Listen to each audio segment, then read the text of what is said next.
Hi friends, good morning. आज हम जानेंगे यूरोप में राष्ट्रवाद उदय और विकास के अंतर्गत 18वीं शताब्दी में यूरोप में राष्ट्रवाद का निर्माण। चलिए आगे हम देखते हैं।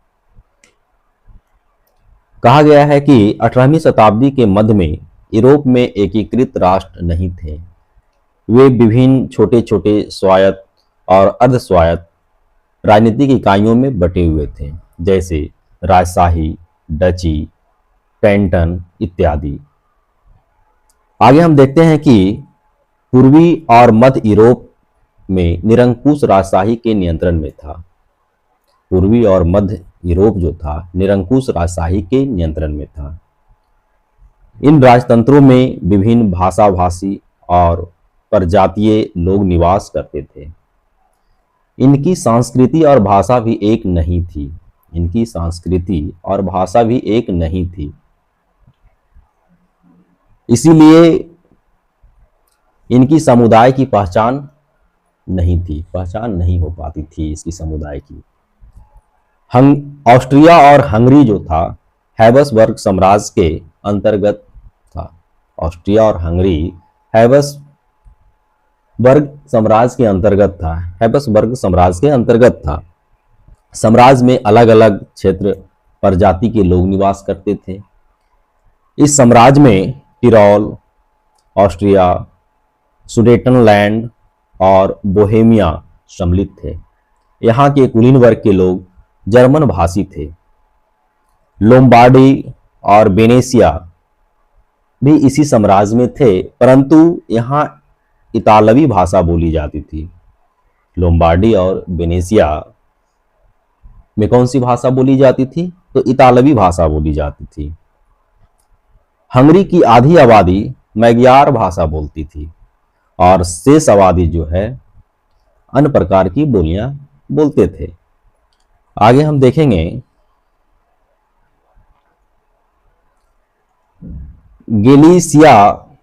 गेलिसिया का कुलीन वर्ग पोलिश भाषा बोलता था। कौन सी भाषा? पोलिश भाषा बोलता था। इनके अतिरिक्त हैब्सबर्ग साम्राज्य की सीमा में अधीनस्थ के रूप में बहुत बड़ा कृषक समुदाय भी रहता था। इनमें प्रमुख थे उत्तर में बोहेमियाई और स्लोवाक,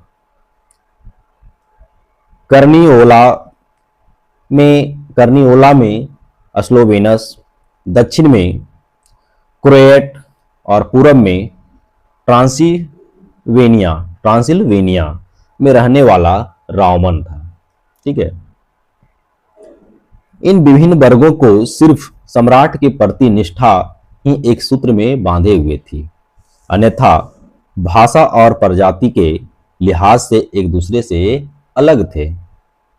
आगे हम देखेंगे राष्ट्रवाद के विकास में सहायक तत्व। 18वीं शताब्दी में यूरोप में राष्ट्रवाद के विकास में अनेक तत्वों ने योगदान दिया। इन समय कुलीन वर्ग सामाजिक राजनीतिक रूप से अत्यंत प्रभावशाली था।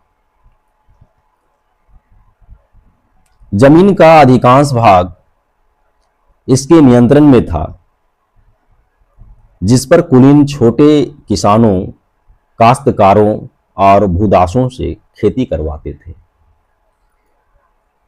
इनके पास बड़ी जागीरें भी थी। इनके पास बड़ी बड़ी जागीरें भी थी।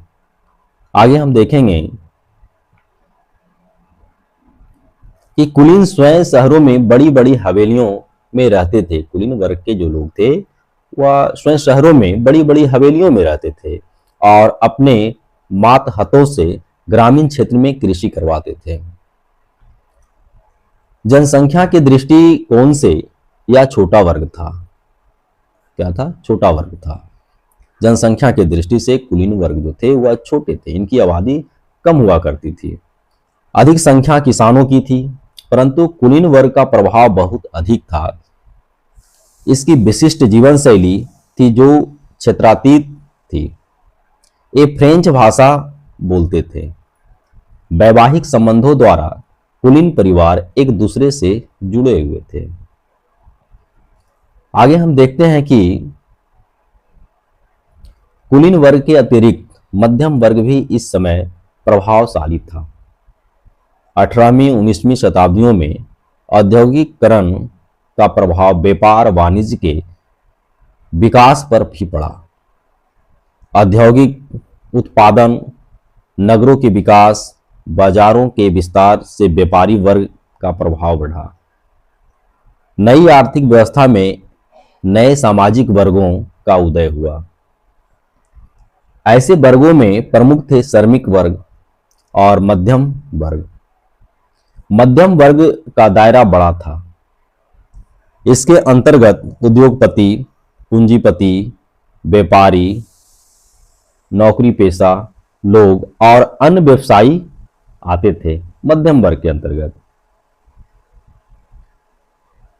आगे है कुलीन वर्ग के विशेषाधिकारों की समाप्ति के बाद सबसे प्रभावशाली सामाजिक समूह मध्यम वर्ग का ही बना।